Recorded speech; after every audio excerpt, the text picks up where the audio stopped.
तो इस प्रश्न में आपसे पूछ रहे हैं कि किस राज्य सरकार ने single use plastic by bank योजना शुरू की। तो आंसर होगा Himachal Pradesh. Single use plastic मतलब ऐसी प्लास्टिक जिसे आपने एक बार यूज कर लिया फिर उसे आप फेंक दोगे, वापस यूज नहीं करते हो। जैसे कि उदाहरण के तौर पे प्लास्टिक स्ट्रॉ हो गई, एक बार आपने उससे जूस वगैरह पिया, उसके बाद आप उसे फेंक दोगे। एक्चुअली में क्या है, इसका जो डिस्पोजल है, इसका जो विघटन है, वही सबसे बड़ी समस्या है। और साथ में आपको ये भी याद रखना है कि अभी 1 जुलाई 2022 से पूरे भारत में सिंगल यूज प्लास्टिक को बैन कर दिया गया। और इसी को ध्यान में रखते हुए हिमाचल प्रदेश सरकार ने single use plastic buy back योजना को शुरू किया। अब इस योजना में क्या होगा, तो स्कूल और कॉलेजेस में जो बच्चे पढ़ते हैं उनको कहा गया कि वो अपने घर जाएं और वहां पे जो भी सिंगल यूज प्लास्टिक उनके पास है वो यहाँ लेकर के आए, स्कूल कॉलेज में जमा कराएं। इसके बदले में स्कूल कॉलेज वाले उस सिंगल यूज प्लास्टिक को खरीद लेंगे, उन्हें पैसे देंगे 75 रुपए प्रति किलोग्राम के हिसाब से। देखो, हिमाचल प्रदेश की 2 कैपिटल है। इसकी समर कैपिटल शिमला है और विंटर कैपिटल इसकी धर्मशाला है। मुख्यमंत्री जयराम ठाकुर हैं और गवर्नर कौन है, राजेंद्र विश्वनाथ अर्लेकर हैं। अभी हिमाचल प्रदेश हाईकोर्ट के नए चीफ जस्टिस भी बने हैं, उनका नाम क्या है, अमजद अहतेशम सईद। उसके अलावा याद रखना शिपकिला दर्रा ये आपको हिमाचल प्रदेश में मिलेगा। और इसी दर्रे से कौन सी नदी निकलती है, तो आंसर होगा सतलुज नदी। अटल सुरंग ये भी आपको हिमाचल प्रदेश में मिलेगी, जो कितनी लंबी है, 9.02 किलोमीटर लंबी है। पहले इसका नाम रोहतांग सुरंग था, बाद में अटल सुरंग हो गया। अभी आपको याद है 100% एलपीजी गैस कनेक्शन वाला पहला राज्य भी आपका हिमाचल प्रदेश ही है। एलपीजी में क्या क्या होता है, प्रोपेन होता है और ब्यूटेन होता है। और इसमें जो स्मेल आती है वो किसके कारण आती है, इथाइल मर्कैप्टन के कारण। तो ये सब याद रखना, बढ़ते आगे। फिर बताइए, काशीनाथ योजना किस राज्य ने शुरू की, तो आंसर होगा कर्नाटक ने। तो कर्नाटक के मुख्यमंत्री हैं बसवराज बम्मई। इन्होंने ये काशीनाथ योजना को शुरू किया। तो इस योजना में क्या होगा, तो जो तीर्थ यात्री काशी विश्वनाथ मंदिर की तीर्थ यात्रा पर जाएंगे तो सरकार उनको 5,000 रुपए की आर्थिक सहायता देगी। अच्छा, काशी विश्वनाथ मंदिर कहाँ पर है, उत्तर प्रदेश के वाराणसी में। और ये जो मंदिर है ये भगवान शिव को समर्पित है। देखो, कर्नाटक की कैपिटल बंगलुरु है। यहीं पे इन्फोसिस का हेडक्वार्टर मिलेगा, विप्रो का हेडक्वार्टर मिल जाएगा, हिंदुस्तान एरोनॉटिकल लिमिटेड का, इसरो का हेडक्वार्टर यहाँ पे मिल जाएगा। इसी को सिलिकॉन वैली ऑफ इंडिया भी कहा जाता है। अच्छा, आपको पता है भारत में आईकिया ये फर्नीचर की एक कंपनी है, फर्नीचर वगैरह बनाती है, स्वीडन की कंपनी है। और भारत में अभी इसने सबसे बड़ा स्टोर कहाँ पे खोला है, तो आंसर होगा बंगलुरु में। और अभी खेलो इंडिया यूनिवर्सिटी गेम्स का जो दूसरा संस्करण हुआ था ये बंगलुरु में हुआ था, जिसका मैस्कॉट शुभंकर वीरा। इसमें टॉप पे रहा था जैन यूनिवर्सिटी, ये बंगलुरु की है। याद रखना ये सब, बढ़ते आगे। चलो बताओ, अभी किस राज्य सरकार ने राज्य के प्रत्येक परिवार को फैमिली कार्ड जारी करने की घोषणा की है, तो आंसर होगा उत्तर प्रदेश। तो उत्तर प्रदेश सरकार ने कहा कि अब उत्तर प्रदेश के हर परिवार का एक फैमिली कार्ड बनाया जाएगा और इस फैमिली कार्ड के जरिए सरकारी नौकरी, रोजगार या स्वरोजगार से वंचित परिवारों को चिन्हित किया जाएगा। इसी के साथ राज्य सरकार का ये प्रयास होगा कि हर परिवार में कम से कम एक सदस्य को नौकरी, रोजगार अथवा स्वरोजगार से जोड़ा जाए। अच्छा, इसी तरह से अगर मैं आपसे पूछूं कि अभी 1 नेशन 1 राशन कार्ड को इम्प्लीमेंट करने वाला अंतिम राज्य कौन सा बना था, तो आंसर होगा असम। और फैमिली से याद आएगा आपको, इंटरनेशनल फैमिली डे ये 15 मई को मनाया जाता है। और international day of family remittance ये 16 जून को मनाया जाता है। और देखो, दोनों डे याद रखना बड़ा आसान है। अगर एक आपको याद है, जैसे कि इंटरनेशनल फैमिली डे 15 मई को, मई के बाद क्या आता है, जून, 15 के बाद क्या होता है, 16, यानी कि 16 जून को ये फैमिली रेमिटेंस डे। बढ़ते आगे। चलो बताओ, अभी केंद्र सरकार ने किस योजना के तहत अपनी जान गंवाने वाले 35 पत्रकारों के परिवारों को वित्तीय राहत देने वाले प्रस्ताव को मंजूरी दे दी, तो आंसर होगा पत्रकार कल्याण योजना, यानी कि जर्नलिस्ट वेलफेयर स्कीम। तो अभी केंद्र सरकार ने जान गंवाने वाले 35 पत्रकारों के परिवारों को आर्थिक राहत देने के लिए पत्रकार कल्याण योजना समिति के प्रस्ताव को मंजूरी दे दी है। इसमें उन पत्रकारों के 16 परिवार भी शामिल हैं जिनकी कोविड-19 से मृत्यु हुई थी। तो परिवार को 5 लाख रुपए तक की सहायता दी जाएगी। एक्चुअली में भारत सरकार ने 1 फरवरी 2013 को पत्रकारों और उनके परिवारों को सहायता देने के लिए एक योजना शुरू की थी जिसे पत्रकार कल्याण योजना कहा जाता है। चलो आप मुझे बताओ, अभी विश्व खेल पत्रकार दिवस, वर्ल्ड स्पोर्ट्स जर्नलिस्ट डे कब मनाया गया, तो आंसर होगा 2 जून। और गोप बंधु संपदिका स्वास्थ्य बीमा योजना, पत्रकारों के लिए ये योजना है, किसने शुरू की थी बताओ? उड़ीसा ने। ध्यान रखना, बढ़ते आगे। चलो बताओ, अभी किस बीमा कंपनी ने साइबर वॉल्ट एज बीमा योजना को शुरू किया? तो आंसर होगा एसबीआई जनरल इंश्योरेंस। तो अभी एसबीआई जनरल इंश्योरेंस ने, याद रखना, साइबर वोल्टेज इंश्योरेंस प्लान को लॉन्च किया है। यह व्यक्तियों के लिए एक व्यापक साइबर बीमा कवर है जो साइबर जोखिमों और हमलों से होने वाले वित्तीय नुकसान से सुरक्षा प्रदान करता है, मतलब साइबर सिक्योरिटी देता है। एसबीआई जनरल इंश्योरेंस की स्थापना होती है सन 2009 में। मुंबई में हेडक्वार्टर है। एमडी सीईओ प्रकाश चंद्र कांडपाल है।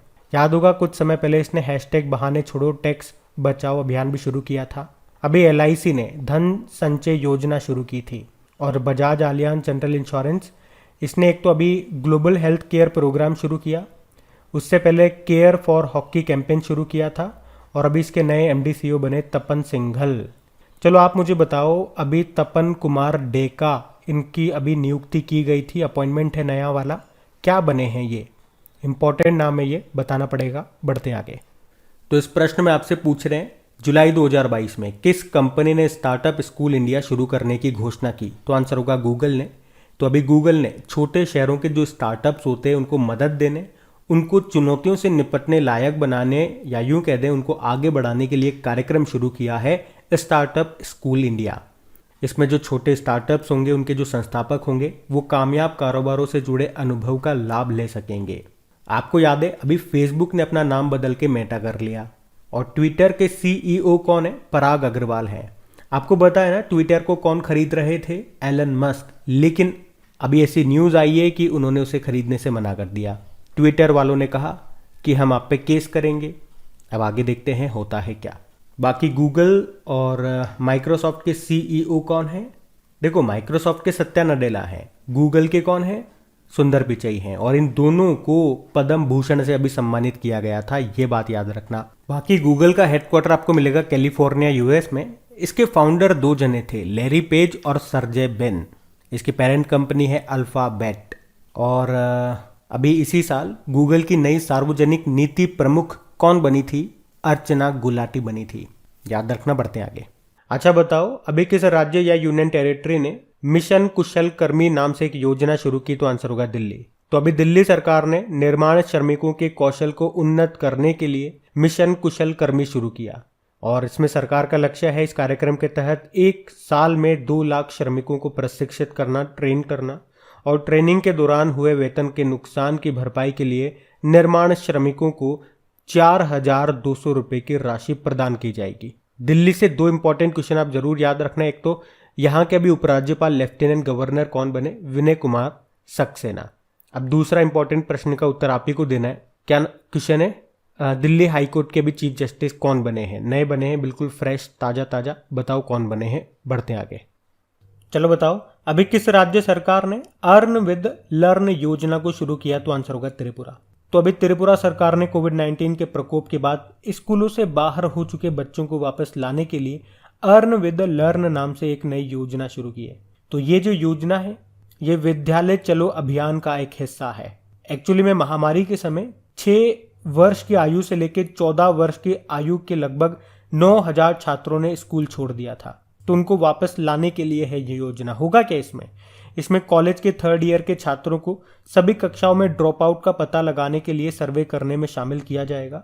और अगर आप एक ड्रॉप आउट हुए बच्चे को वापस से स्कूल में लेकर के आते हो, उसका रजिस्ट्रेशन कराते हो, तो 500 रुपए मिलेंगे। इसमें आंगनबाड़ी शिक्षक स्वयं सेवकों को भी सहायता के लिए जोड़ा जाएगा। अच्छा, एक प्रश्न का उत्तर दो आप तो मेरे। स्कूल चलो अभियान, आप सब जानते हो उत्तर प्रदेश ने इसको शुरू किया था। मैं पूछना चाह रहा हूं किस जिले से इसको शुरू किया था, ये बताओ आप तो। हम बढ़ते आगे। चलो बताओ, अभी किस राज्य सरकार ने आपातकालीन पेंशन योजना को बहाल किया, यानी कि फिर से शुरू किया? तो आंसर होगा महाराष्ट्र। तो अभी एकनाथ शिंदे वाली महाराष्ट्र सरकार ने आपातकालीन पेंशन योजना को शुरू किया, जिसे 2020 में उद्धव ठाकरे वाली सरकार ने समाप्त कर दिया था। ये जो योजना है, ये उन राजनीतिक कार्यकर्ताओं के लिए थी जो 1975 यानी कि 1975 में लगाए आपातकाल के दौरान जेल में बंद किए गए थे। एक्चुअली में इस योजना को 2018 में देवेंद्र फडणवीस की सरकार ने शुरू किया था। आपको याद होगा तत्कालीन जो प्रधानमंत्री रही थी इंदिरा गांधी, उन्होंने जून 1975 में आपातकाल की घोषणा कर दी थी, आपातकाल लगा दिया था और इसका विरोध करने पर कई कार्यकर्ताओं को जेल में बंद कर दिया था। तो इन कार्यकर्ताओं को 1975 से 1977 के बीच जेल में रहने की अवधि के हिसाब से 5,000 रुपए से लेकर 10,000 रुपए तक की पेंशन दी जाती है। तो सिंपल सा याद रखना, आपातकालीन पेंशन योजना किसने फिर से शुरू की? महाराष्ट्र। नए मुख्यमंत्री ये हैं एकनाथ शिंदे। बढ़ते आगे। चलो बताओ, जुलाई 2022 में केंद्र सरकार ने सीवर और सेप्टिक टैंक की सफाई के लिए कौन सी योजना तैयार की? तो आंसर होगा नमस्ते योजना। तो अभी केंद्र सरकार ने सीवर और सेप्टिक टैंक की सफाई के लिए नमस्ते योजना को शुरू किया, जिसका उद्देश्य क्या है? भारत में स्वच्छता कार्यों में शून्य मृत्यु जैसे परिणाम प्राप्त करना और सीवर और सेप्टिक टैंक स्वच्छता श्रमिकों को वैकल्पिक आजीविका प्रदान करना। ये योजना 16 अगस्त 2022 से भारत के लगभग 500 शहरों में शुरू की जाएगी। अच्छा मुझे बताओ, अभी मुख्यमंत्री मुफ्त सीवर कनेक्शन योजना किसने शुरू की? तो आंसर होगा दिल्ली। और वैक्यूम बेस्ड सीवर सिस्टम लगाने वाला पहला शहर कौन सा बना? उत्तर प्रदेश का आगरा। अभी किस आईआईटी ने सेप्टिक टैंक को साफ करने के लिए होमोसेप नाम से एक रोबोट बनाया था? तो आंसर होगा आईआईटी मद्रास ने। याद रखना। बढ़ते हैं आगे। अच्छा बताओ, किस राज्य में मुख्यमंत्री उदीयमान खिलाड़ी उन्नयन योजना ये शुरू होती है? तो आंसर होगा उत्तराखंड। तो ये है मुख्यमंत्री उदीयमान खिलाड़ी उन्नयन योजना। ये 29 अगस्त 2022 को शुरू होगी। क्या होगा इसमें हर जिले के 150 बालक और इतनी ही बालिकाओं को हर महीने 1,500 रुपए की छात्रवृत्ति स्कॉलरशिप दी जाएगी। और उत्तराखंड के जो मुख्यमंत्री हैं पुष्कर सिंह धामी, वो इसको शुरू करेंगे। कब? 29 अगस्त को, जिस दिन राष्ट्रीय खेल दिवस होता है, नेशनल स्पोर्ट्स डे। उस मौके पर 8 से लेकर 14 साल के बच्चों को खेल छात्रवृत्ति दी जाएगी। और कितनी बताई मैंने आपको? 1,500 रुपए। आप बताओ, अभी प्री प्राइमरी लेवल पर नेशनल एजुकेशन पॉलिसी को लागू करने वाला अभी पहला राज्य कौन सा बना? हिम प्रहरी योजना अभी किस राज्य ने शुरू की? इन दोनों प्रश्न का उत्तर दो। हम बढ़ते हैं आगे। अच्छा बताइए, हाल ही में किसने स्मार्ट ई बीट प्रणाली शुरू की? तो आंसर होगा हरियाणा ने। तो अभी हरियाणा के जो मुख्यमंत्री मनोहर लाल खट्टर, उन्होंने गुरुग्राम में पुलिस उपस्थिति और कर्मियों द्वारा गश्त की वास्तविक समय निगरानी के लिए एक स्मार्ट ई बीट प्रणाली शुरू की है। तो स्मार्ट पुलिसिंग इनिशिएटिव के तहत गुरुग्राम में ये एप्लीकेशन आधारित व्यवस्था शुरू की गई है। आपको याद होगा, अभी हरियाणा सरकार ने ही ई अधिगम योजना भी शुरू की थी टैबलेट बांटने के लिए। यहीं पे चारा बिजाई योजना भी शुरू की गई और मातृ शक्ति उद्यमिता योजना भी यहीं की है। याद रखना। बढ़ते आगे। चलो बताओ, अभी किस राज्य सरकार ने फैमिली डॉक्टर प्रोजेक्ट लागू करने का निर्णय लिया? तो आंसर होगा आंध्र प्रदेश। तो अभी आंध्र प्रदेश सरकार ने फैमिली डॉक्टर प्रोजेक्ट शुरू करने की घोषणा की है। कब से? 15 अगस्त 2022 से। और इसे आंध्र प्रदेश के विशाखापत्तनम से शुरू किया जाएगा। उद्देश्य क्या है? ग्रामीण आबादी के बीच स्वास्थ्य सेवाओं में सुधार लाना। अच्छा, आप जानते हो, अभी एक रिपोर्ट आई थी, उसमें हमने पढ़ा था वनों में सबसे ज्यादा वृद्धि ये कहाँ पे देखी गई? आंध्र प्रदेश में। और आंध्र प्रदेश का क्लासिकल डांस कौन सा है? कुचिपुड़ी है। वैसे टोटल कितने हैं? 8 हैं। भारत में टोटल 8 हैं। आंध्र प्रदेश का पूछें तो कुचिपुड़ी आंसर होगा। और भाषा के आधार पर गठित होने वाला पहला राज्य भी है आंध्र प्रदेश। चलो आप मुझे बताओ, नेशनल डॉक्टर डे कब मनाते हैं? 1 जुलाई को। और इंटरनेशनल फैमिली डे 15 मई को, जबकि international day of family remittance 16 जून को मनाते हैं। और अभी पूछूं अगर मैं आपसे कि किस राज्य की सरकार ने एक परिवार को फैमिली कार्ड जारी करने की घोषणा की? तो आंसर होगा उत्तर प्रदेश ने। और अभी one nation one ration card योजना को लागू करने वाला आखिरी राज्य कौन सा बना? तो आंसर होगा असम। ये भी ध्यान रखना। बढ़ते आगे। चलो फिर बताओ, अभी हाल ही में किस राज्य ने मुख्यमंत्री सारथी योजना शुरू करने की घोषणा की? तो आंसर होगा झारखंड।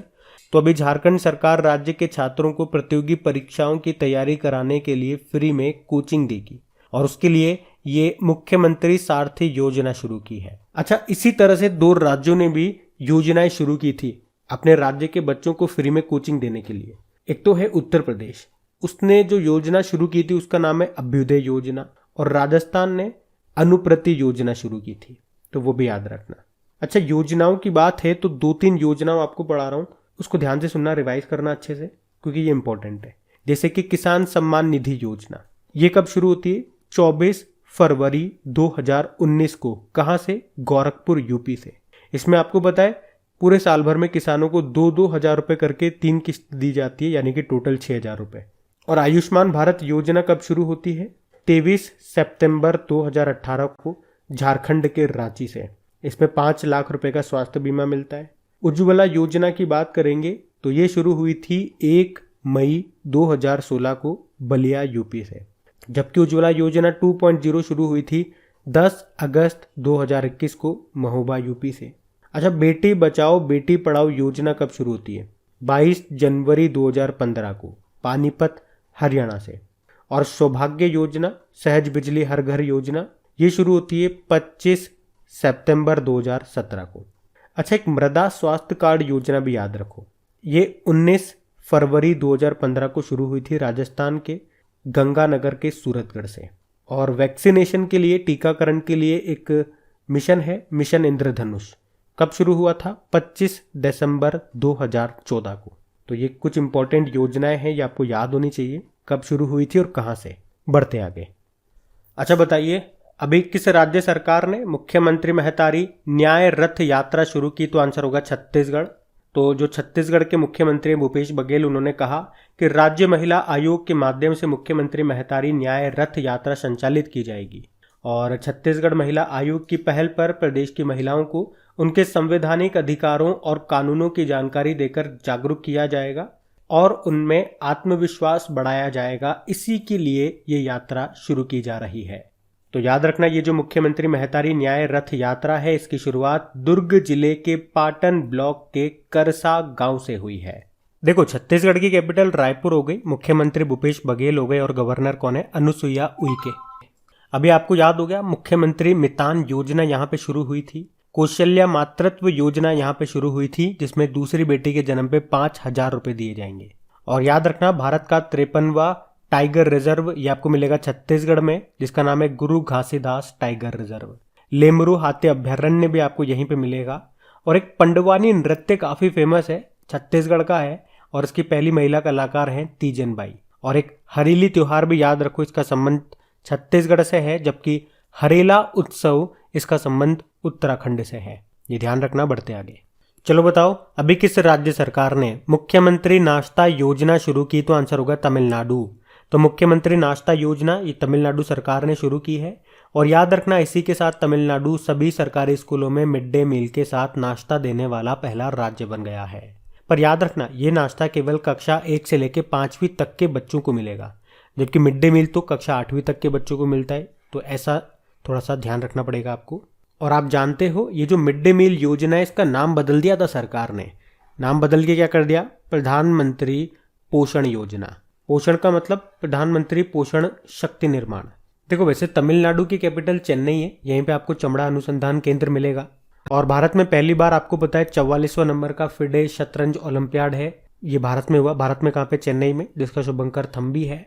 उसके अलावा तमिलनाडु के चेन्नई में सड़क पर रहने वाले जानवरों के लिए भारत की पहली एम्बुलेंस सेवा भी शुरू की गई थी। यहाँ के मुख्यमंत्री कौन है?